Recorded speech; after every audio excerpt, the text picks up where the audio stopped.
Las Vegas, Nevada, 1990. El aire acondicionado del MGM Grand Conference Center luchaba contra el calor de 200 cuerpos apretujados en una sala que olía a colonia barata, flash de cámaras y testosterona. Julio César Chávez acababa de destrozar a su oponente número 67 sin conocer la derrota.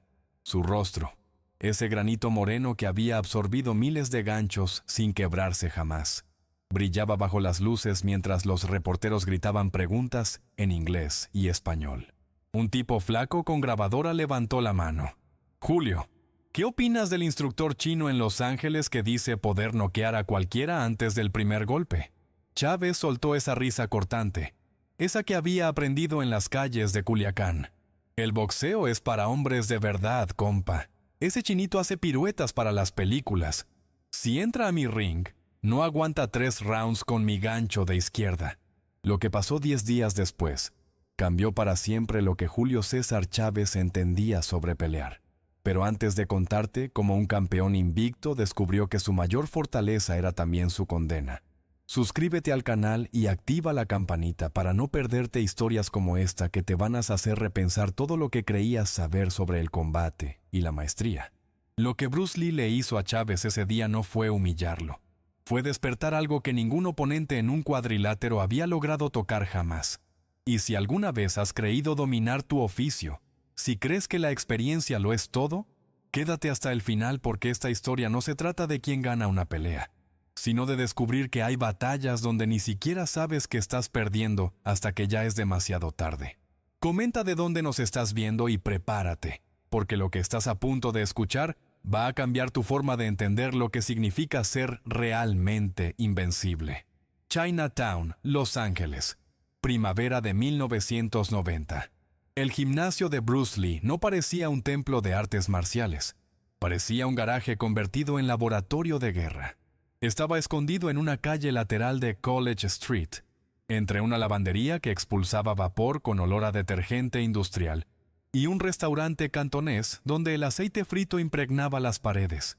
Adentro, el piso de madera crujía con cada paso, manchado por décadas de sudor y sangre seca.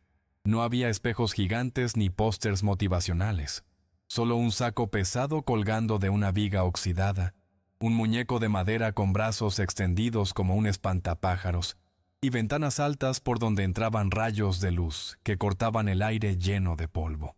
El lugar olía a linimento chino, ese bálsamo mentolado que arde en la piel, mezclado con el aroma de incienso de sándalo que Bruce mantenía encendido en una esquina.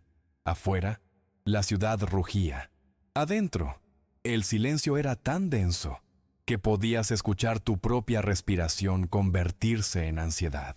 Cuando Julio César Chávez entró por esa puerta de metal con su comitiva, 3 sparrings, su entrenador y un traductor nervioso. El contraste fue obsceno. Chávez vestía su pants de la selección mexicana, verde con franjas rojas, tenis Nike blancos impolutos y una chamarra starter que gritaba «Campeón mundial». Sus muchachos cargaban mochilas con guantes, vendas y botellas de Gatorade, como si vinieran a dar una clase magistral. Bruce Lee los esperaba al centro del gimnasio, solo, pantalón negro de algodón, descalzo sobre la madera vieja, con los brazos cruzados y esa mirada que no juzgaba ni desafiaba, simplemente medía. No hubo apretón de manos, no hubo reverencias. Bruce señaló el espacio vacío frente a él con un gesto mínimo de la barbilla, como diciendo, «Aquí es donde vas a entender». El aire se espesó. Uno de los sparrings murmuró en español, «Este güey ni siquiera tiene músculos, jefe». Chávez no respondió. Algo en los ojos de Bruce, negros, quietos, como pozos sin fondo, le erizó la piel del cuello. Bruce habló primero. Su español era quebrado pero quirúrgico. Cada palabra elegida con la precisión de un bisturí. «Julio, tú dijiste que yo hago danza para el cine. Está bien, yo digo que tú haces danza para las reglas del boxeo». Extendió una mano abierta hacia la bolsa de equipamiento. «Traes guantes, traes vendas, traes protecciones. ¿Por qué? Porque necesitas transformar la pelea en algo justo, algo medible». Se acercó 2 pasos. Su voz bajó. pero cada sílaba resonó como piedra contra piedra. Yo no peleo justo, Julio, yo peleo para terminar, y no necesito 3 rounds. Necesito 3 segundos si me dejas entrar. Chávez sintió el calor subir por su pecho. Ese fuego que había incinerado a 67 hombres antes. Soltó una carcajada ronca y se quitó la chamarra, dejándola caer al piso con desdén. Órale, Bruce. No sé si entendiste bien, pero yo soy el guerrero de Culiacán. Mi quijada ha aguantado lo que tú ni imaginas. Muéstrame esos 3 segundos. Sacó de la bolsa un par de guantes Everlast rojos, usados, con el cuero agrietado por 1000 sparrings. Los aventó a los pies de Bruce. Póntelos si tienes huevos. Bruce miró los guantes como si fueran juguetes rotos. No los tocó. En su lugar, caminó hacia el muñeco de madera. Ese Wing Chun dummy con brazos que parecían ramas secas, y lo golpeó una vez con el dorso de los nudillos. El sonido fue seco, limpio, como un disparo de rifle calibre 22. Los guantes convierten tus puños en almohadas, Julio. Te hacen creer que golpear es empujar con fuerza. Volteó a mirarlo directo, sin parpadear. Yo no empujo, yo penetro, como una bala atraviesa papel. Chávez apretó la mandíbula. Nadie le hablaba así. Sus sparrings dieron un paso al frente instintivamente, pero él levantó una mano para detenerlos. ¿Sabes qué, Bruce? Olvida los guantes, hagámoslo a tu manera. Se quitó la playera, revelando ese torso compacto, puro músculo tejido por años de castigo y sacrificio. Pero cuando te parta tu madre, no digas que no te lo advertí.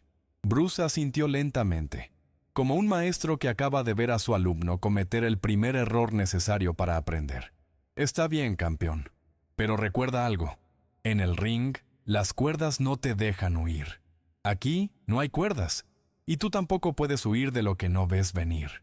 Bruce retrocedió al centro del gimnasio y adoptó una postura que Chávez jamás había visto en un oponente. No era la guardia alta del boxeo, ni siquiera la postura frontal del karate que había visto en películas. Bruce se colocó de lado, el pie derecho adelante, rodillas semiflexionadas, las manos flotando a la altura del pecho sin cerrar los puños, abiertas, relajadas, como garras esperando el momento exacto para cerrarse. Su peso estaba distribuido de manera imposible. Parecía estar cayendo hacia adelante y hacia atrás al mismo tiempo. Chávez, entrenado para leer el lenguaje corporal de sus rivales, buscó las señales habituales. Hombros tensos antes del jab, cambio de peso antes del gancho, respiración acelerada antes del ataque. No encontró nada. Bruce respiraba como si estuviera dormido. Sus hombros no se movían. Sus ojos no parpadeaban. Era como pelear contra una estatua que podía explotar en cualquier segundo sin avisar. Chávez comenzó a moverse en círculo, aplicando la presión que había perfeccionado en 100 peleas. Cortar el espacio, reducir las opciones, acorralar como lobo a su presa. Chávez lanzó un jab de sondeo, rápido, cortante, el golpe que había abierto cejas y roto narices desde que tenía 16 años. Su puño atravesó el aire donde estaba la cara de Bruce, pero Bruce ya no estaba ahí. No se había movido hacia atrás como un boxeador en retirada. Simplemente había rotado su torso 2 pulgadas hacia la izquierda, dejando que el puño de Chávez pasara como tren fantasma junto a su mejilla. Antes de que Julio pudiera retraer el brazo, sintió algo, un toque ligero, casi delicado, en su codo extendido. Los dedos de Bruce apenas rozaron el punto de presión en el interior de su articulación.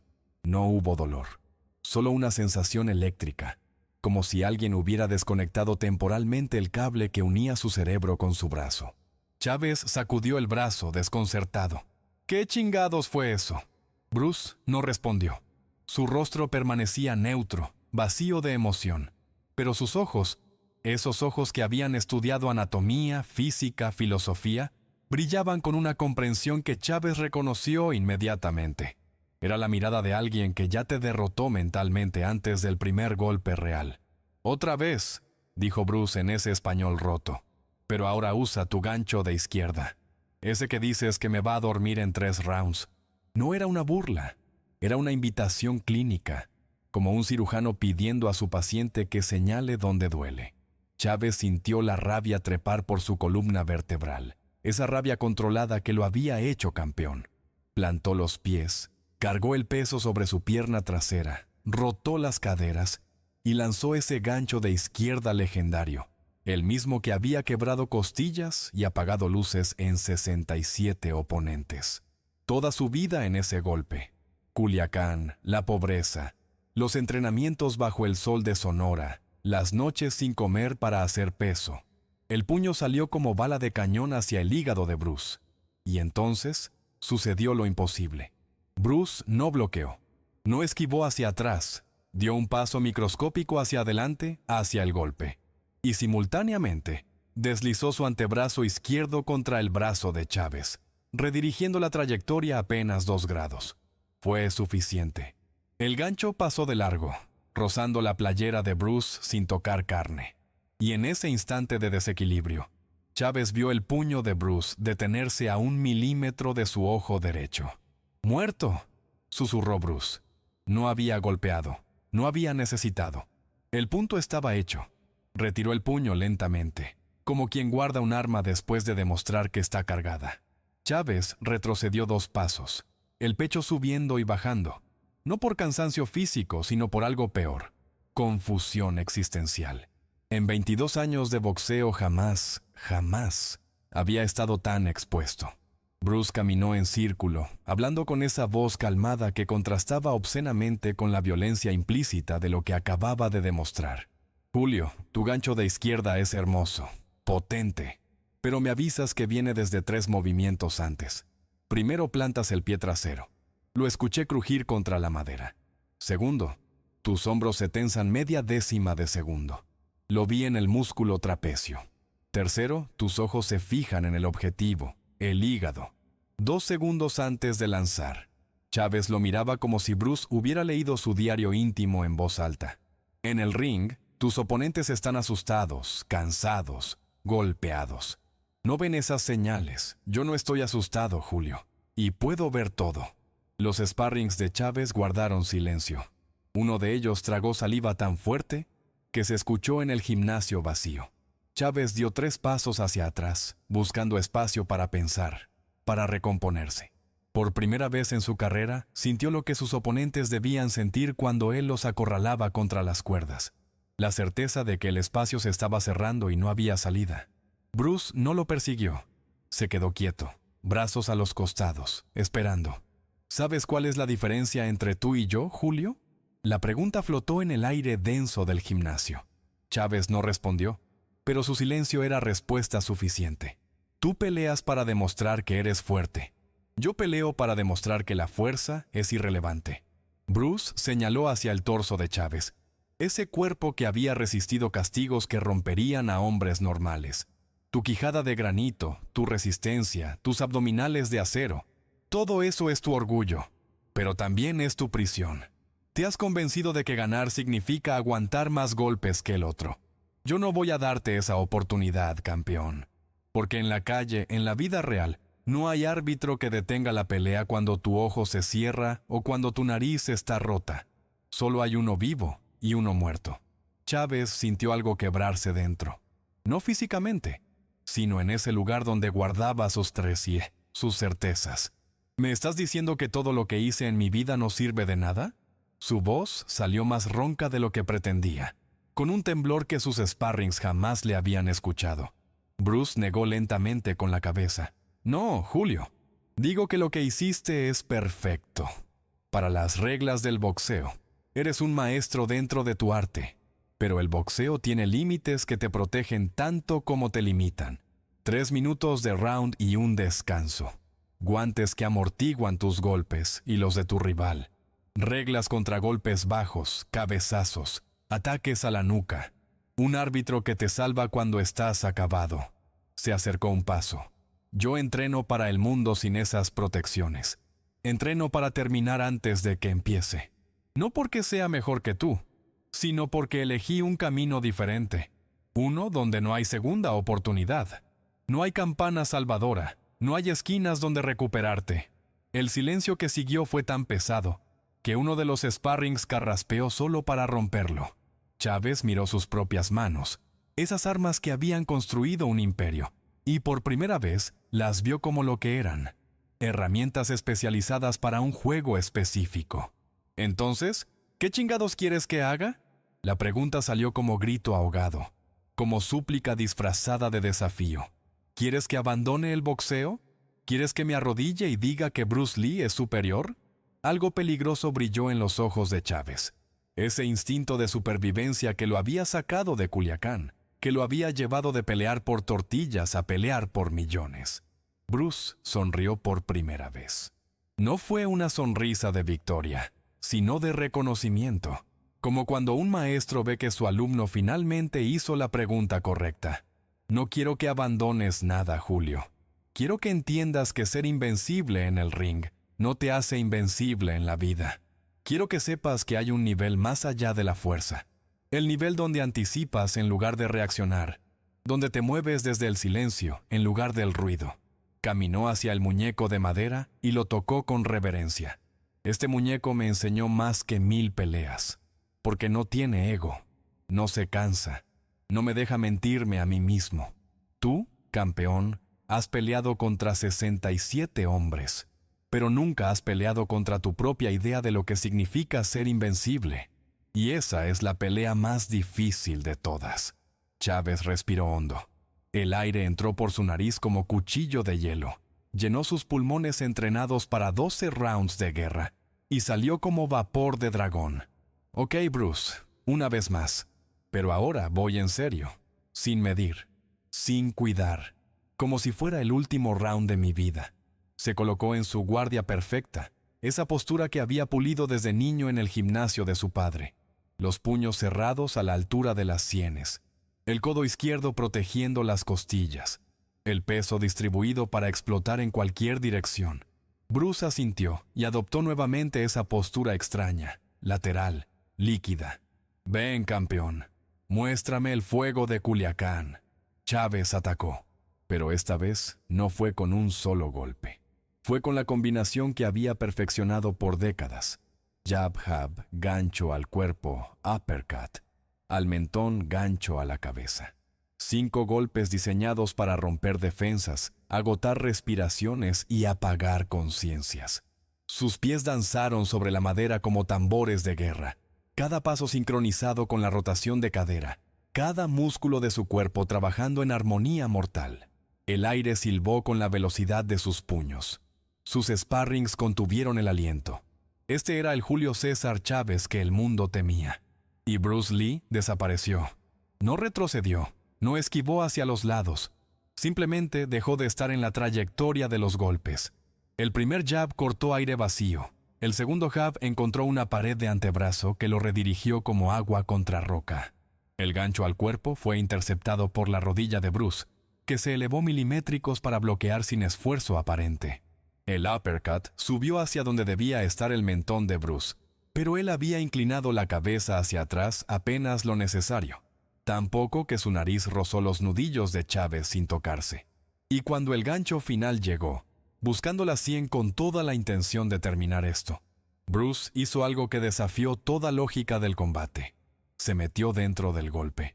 Avanzó hacia Chávez en lugar de alejarse, colapsando el espacio entre ellos hasta que el brazo de Chávez no pudo extenderse, quedando atrapado a medio camino, inútil, como un arma atascada.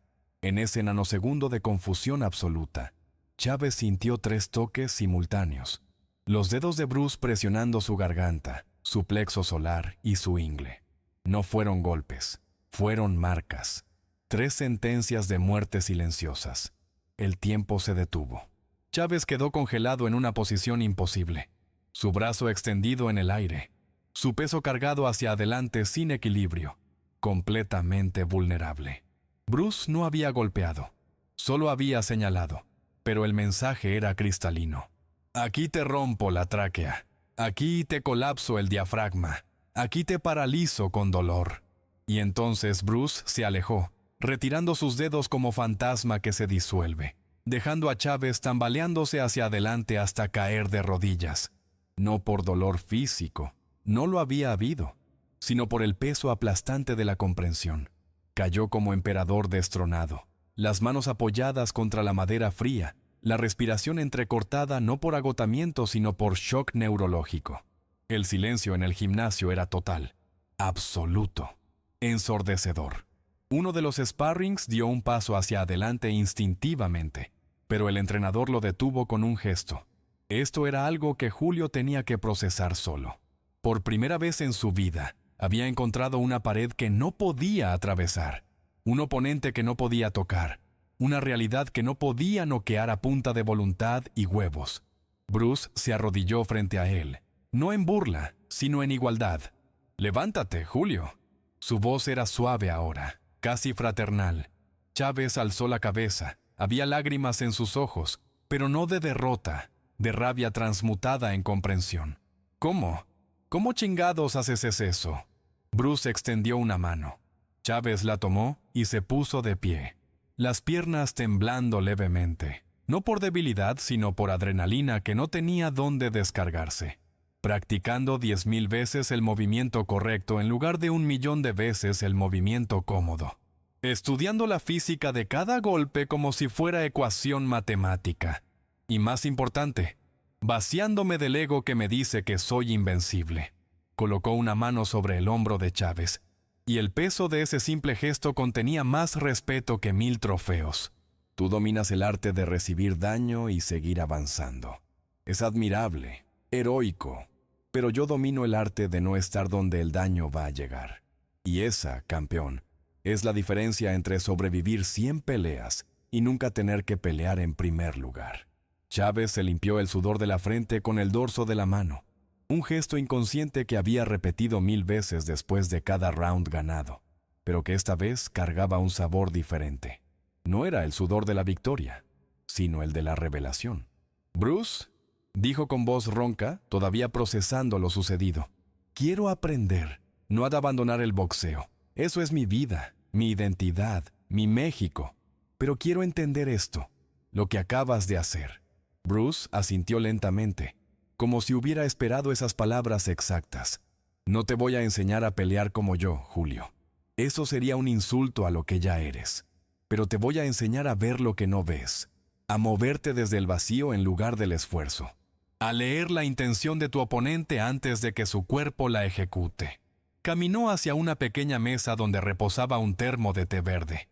Sirvió 2 tazas de cerámica desgastada y le extendió una a Chávez. «En el ring, eres depredador. Pero un depredador verdadero no solo ataca, también desaparece cuando es necesario. Vamos a integrar eso a tu estilo. No para que dejes de ser el guerrero de Culiacán, sino para que seas la versión completa de ese guerrero». Los siguientes 6 meses fueron los más brutales y reveladores de la carrera de Chávez. Viajaba cada fin de semana a Los Ángeles después de sus entrenamientos regulares. Bruce no le enseñó katas complicados ni filosofías abstractas.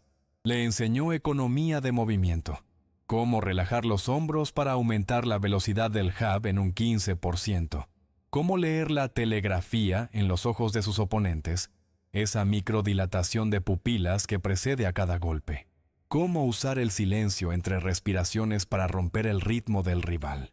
Chávez comenzó a integrar estos principios sin abandonar su esencia. Seguía siendo el mismo guerrero implacable, pero ahora con una dimensión adicional: la capacidad de no estar donde el golpe iba a llegar. Sus siguientes peleas mostraron la diferencia. Seguía ganando, pero recibía menos castigo. Sus movimientos eran más fluidos. Y en las conferencias de prensa, cuando le preguntaban sobre su evolución, Chávez sonreía con esa humildad nueva que había adquirido y decía: «Aprendí que ser fuerte no es solo aguantar golpes. Es también saber cuáles no tienes que recibir». Nunca mencionó a Bruce por nombre. Ese era un pacto entre maestros. Ciudad de México. Arena México. 2 años después, Chávez entró al cuadrilátero ante 80,000 almas que coreaban su nombre como rezo. Pero algo había cambiado en su mirada. Ya no era la mirada del toro rabioso buscando destruir. Era la mirada del maestro que entiende que la mayor victoria no es romper al oponente, sino dominarlo desde un plano donde el oponente ni siquiera sabe que está siendo dominado. Antes del primer campanazo, cerró los ojos un segundo, solo uno, y recordó ese día en el gimnasio de Chinatown. el día que su invencibilidad murió para que su maestría pudiera nacer. Recordó los dedos de Bruce tocando su garganta, su plexo, su ingle. Recordó el sabor amargo del té verde y la lección final. Julio, el guerrero más peligroso, no es el que nunca cae, es el que cae, aprende y se levanta convertido en algo que ya no se puede medir con las reglas anteriores. Sonó la campana. Chávez avanzó, pero esta vez no como tanque. Avanzó como agua encontrando grietas, como silencio entre latidos, como la certeza de que hay batallas que se ganan antes de lanzar el primer golpe. Y en algún lugar de Los Ángeles, Bruce Lee apagaba un incienso y sonreía, sabiendo que había plantado una semilla en tierra fértil.